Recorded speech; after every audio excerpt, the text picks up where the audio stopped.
that's what vampires do. That's how you know someone's a vampire. They go, ah! And then they try to bite you. Or they're a dog. They're either a vampire or a dog. As a cat, I get a lot more dogs than vampires, but sometimes I don't know until after I stake them. Hi there, it's Allie Ventures, and I'm back with another video about how to stay safe from vampires this Halloween.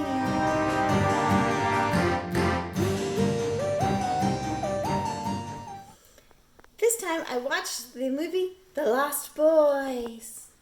It was all about vampires, and Peter Pan never showed up once. That was weird. But anyway, I'm going to tell you all the tips that I learned by watching this movie.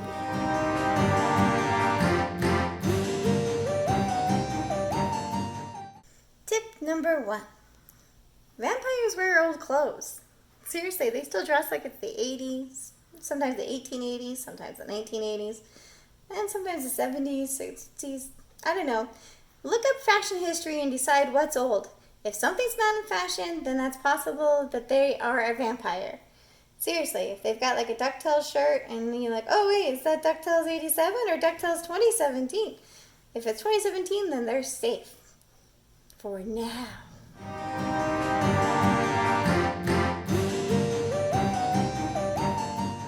Tip number 2. Comic books are great sources of information for fighting vampires. In the movie, they used Kill All Vampires, but you can also use the Tomb of Dracula or Blade, or the X-Men fought Dracula, Batman fought Dracula, sometimes even Dracula fought Dracula. That was a very sad episode. I remember how little Dracula Jr. thought that it was his fault.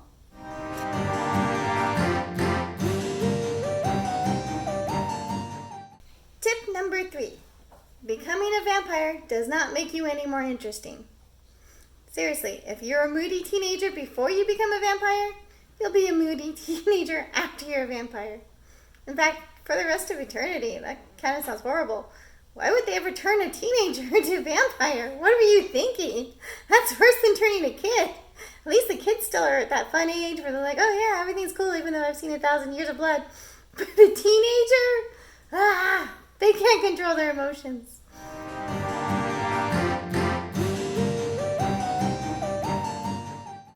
Tip number 4. Stay out of Santa Carla. Seriously, that place is crawling with vampires. Now, to be safe, I tried to find it on the map to make sure I didn't go there on accident, but I couldn't find it. I found a Santa Clarita, a Santa Clara, a Santa Barbara, a Santa Maria. I also found Santa Cruz and Bakersfield. Someplace called Solfang sounded promising, but it wasn't by the beach. Anyway, if you do find it, let me know. But don't go there. Just maybe take a picture of it and then send it to me via the internet, not like an actual picture in the mail. I'm not old. I'm not a vampire. Now, I've got to say, even though this movie was all about vampires, the creepiest thing was the taxidermy. My grandfather had all of those dead animals stuffed. I mean, can you imagine if you're a real stuffed animal and you see them taking these poor dead animals and stuffing them to make them look kind of like you? How insulting. Also, it's creepy. Maybe that's why he didn't get eaten by vampires. He's creepier than a vampire. I hope you enjoyed this video. If you did, don't forget to like and subscribe, because that's the best way to stick it to vampires. They hate it when you like and subscribe. Seriously, like and subscribe like 3 times. Wait, 1, 2, yeah, 3 times is fine.